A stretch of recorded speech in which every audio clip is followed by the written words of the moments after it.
Olá! Nesta aula nós vamos estar trabalhando com os conjuntos numéricos. Então vamos fazer algumas questões, alguns exemplos e responder o exercício.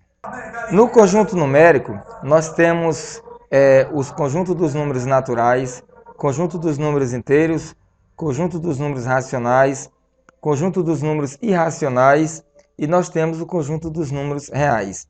Então vamos estar explicando aqui para os senhores a diferença e a importância de cada um. O conjunto dos números naturais, esse aqui, ó, conjunto dos números naturais, é apenas os números inteiros positivo e o zero. Claro que tem um subconjunto, que é quando você tira o zero. Então, os números naturais é o 0, 1, 2, 3, 4, 5, infinito.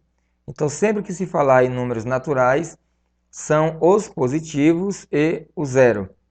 Agora, nós temos aqui o conjunto dos números inteiros. Olha, os números inteiros, eles podem ser positivo, negativo e o zero.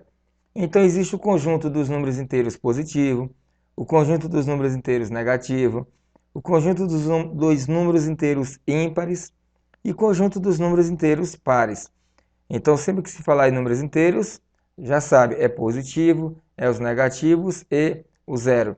Ou seja, o número decimal já não é inteiro, porque é o número decimal, é apenas a parte de um número. Aí nós temos aqui agora o conjunto dos números racionais. Então, deixa eu voltar aqui. Conjunto dos números racionais. E quais são, então, professor, os números racionais? Os números racionais é todo número que pode ser colocado na forma de fração.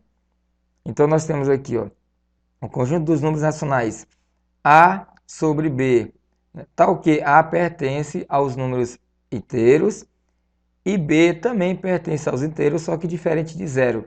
Ou seja, eu não posso pegar um valor qualquer, por exemplo, aqui 2, e colocar dividido por zero. Então, esse número não é um número racional. Esse número não existe divisão por zero. Mas, se fosse o contrário, 0 dividido para 2, o resultado seria 0. Aí sim, poderia. Ok? Então, o número racional ele pode ser natural, ele pode ser um número inteiro, ele pode ser um decimal exato, ele pode ser uma dízima periódica, ele pode ser uma raiz quadrada exata. Então, todos esses valores citados são números racionais. Agora, o que seria então o número irracional? Então, vamos estar mostrando aqui. O número irracional ele não pode ser escrito na forma A sobre B, ou seja, não pode ser colocado na forma de fração. Nós temos como exemplo aqui raiz quadrada de um número não exato. Nós temos raiz quadrada de 2, raiz quadrada de 3, raiz quadrada de 5. Ou seja, infinitos valores de raiz quadrada não exata. E nós temos também aqui, por exemplo, o π. O π é 3,14152 infinito. Também é o número irracional. Professor, então, uma dízima periódica pode ser um número racional? Pode, desde que se repita. Por exemplo, nós temos aqui, ó, se eu tiver 2,44444 infinitos. Ou seja, se este aqui está repetindo, ele pode sim ser um número racional, porque ele pode ser colocado na forma de fração. E além do número irracional, nós também temos o conjunto dos números reais. Então, professor, o que seria o número real? O número real são todos os valores existentes, ou seja, ele já pega o número natural, ele já pega o número inteiro, já pega o número racional, um número irracional e aí vem o conjunto dos números reais, ou seja, tudo isso aqui. Então vamos fazer a resolução de alguns exemplos. Então vamos iniciar explicando para os senhores a intersecção de conjuntos. A intersecção de dois conjuntos A e B é o conjunto formado pelos elementos de comuns A e B. Como assim, professor? Olha, x tal que x pertence a A e também x pertence a B.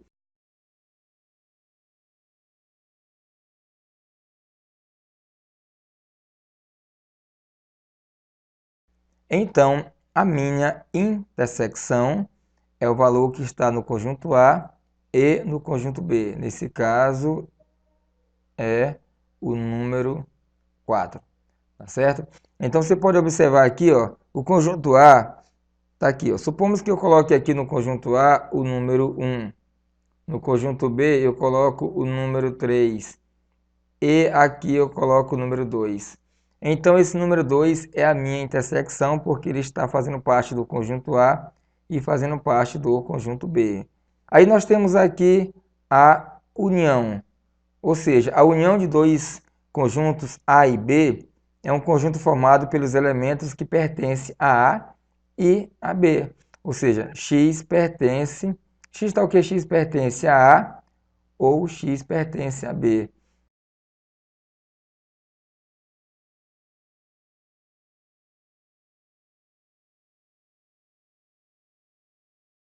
A união de B é igual, ou seja, eu vou pegar os elementos que está no conjunto A e os elementos que está no conjunto B e colocar em um único conjunto. Só não pode repetir valor.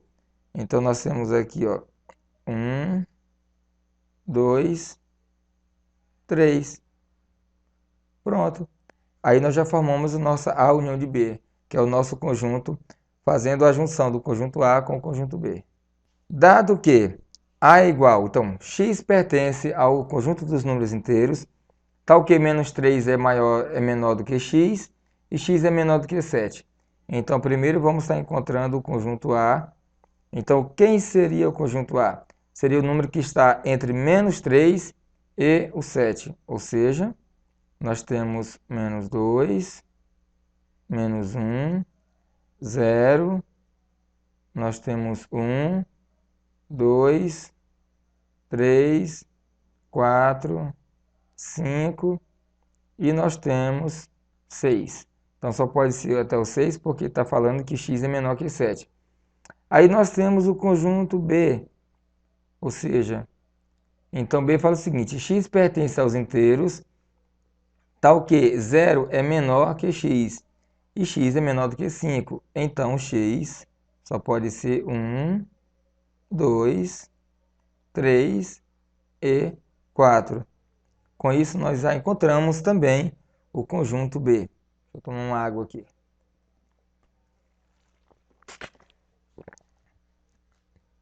Pronto. Então, nós temos aqui, olha, o que está pedindo a letra A? A intersecção de B. Ou seja, o que é a intersecção? É o que tem em um e outro ao mesmo tempo.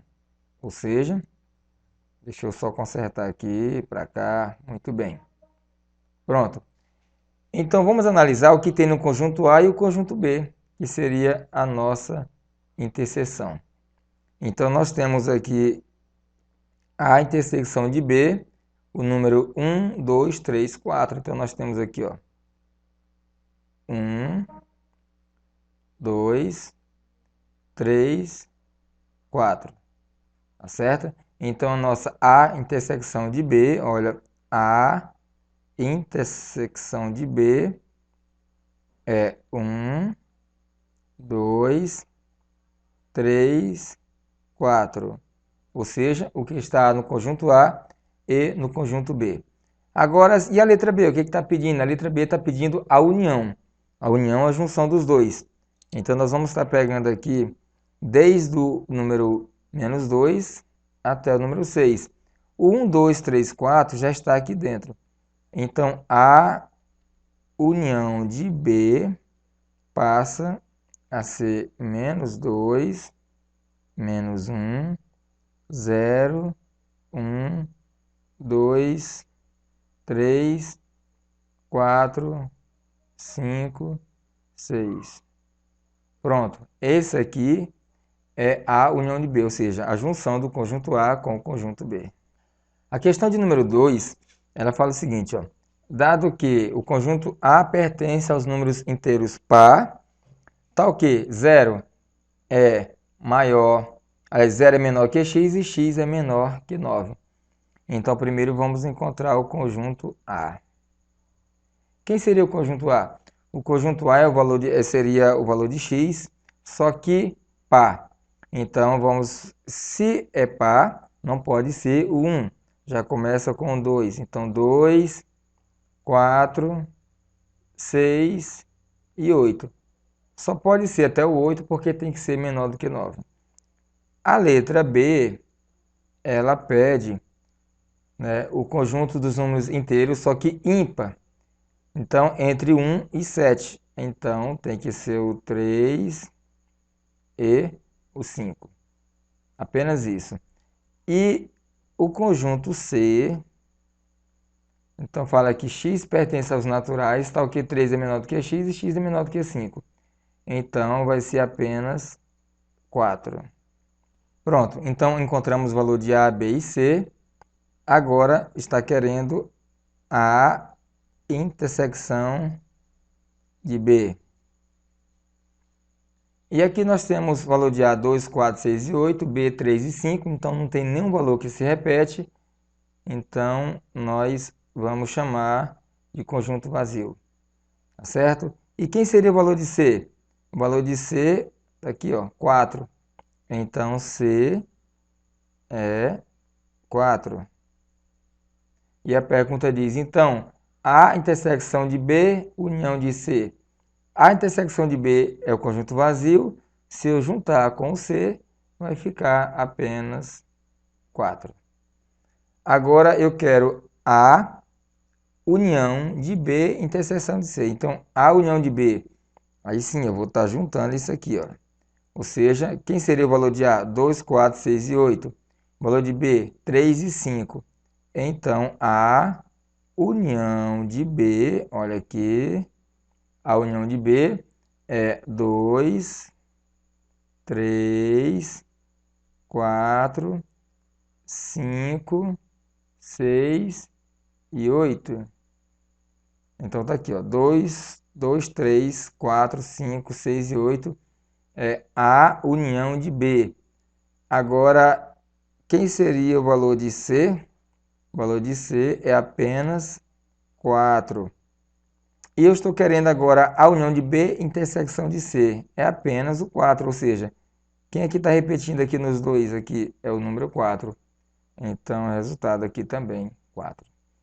O que eu estou querendo na letra A, B, C, deixa eu consertar aqui, e D.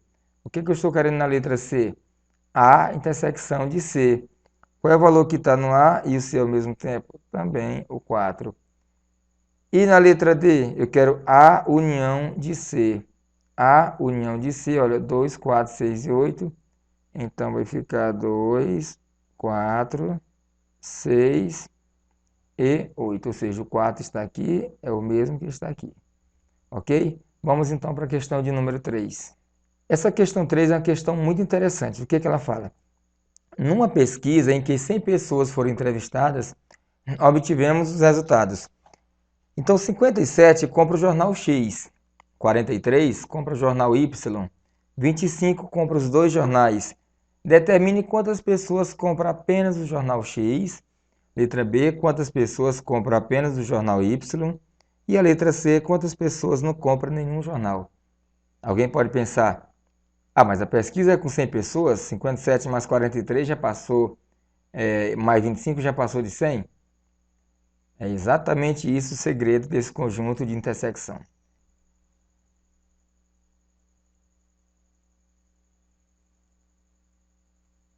Pronto. Nós temos aqui o jornal X. Aqui nós temos o jornal Y. Aqui nós temos o seguinte, 25 compra os dois jornais. Então, esse 25 é a nossa intersecção. Quantos compra o jornal X? 57.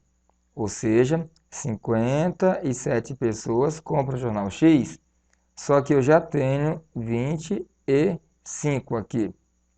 Então, 7 menos 5 é 2. E 5 menos 2 é igual a 3. Então, aqui vai ficar 32. Porque 32 mais 25 é igual a 57. Aqui nós temos, desse outro lado aqui, ó, o jornal Y, 43 pessoas. Então, eu vou pegar 43 que compra o jornal Y e vou tirar aqui 25. Então, nós temos 13 menos 5, que é igual a 8.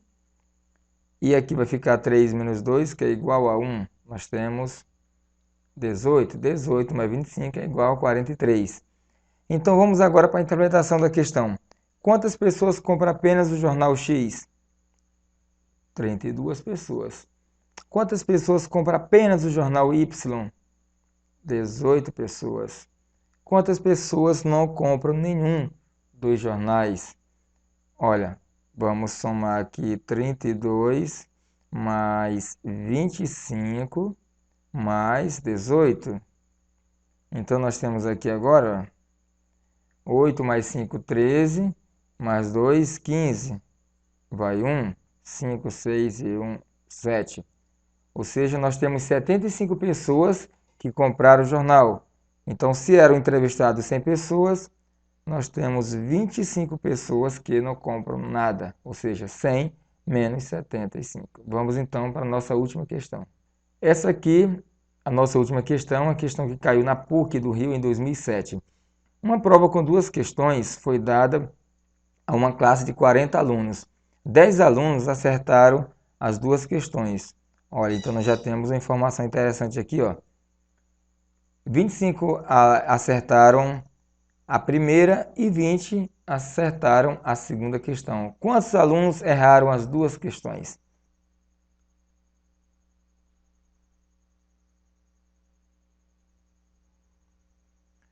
Aí nós temos aqui o seguinte, 10 alunos, está aqui 10 alunos acertaram as duas questões. 25 acertaram a primeira. Se eu já tenho aqui 10, então aqui vai ficar 15. Então, 20 acertaram a segunda questão. Se aqui eu já tenho 10, aqui também eu vou colocar 10. Ou seja, esse aqui eu vou colocar a questão de número 1 e a questão de número 2. 10 acertaram as duas. Então, se acertar as duas, acertou tanto a primeira quanto a segunda. Quantos alunos erraram as duas questões? Então, eu vou somar 10 mais 10, 20, mais 15 é igual a 35. Ou seja, 35 acertou alguma coisa. Se era 40 alunos, então 5 alunos erraram as duas questões. Ok, pessoal? Não esqueça de estar se inscrevendo no canal, revisando bastante e até a próxima videoaula.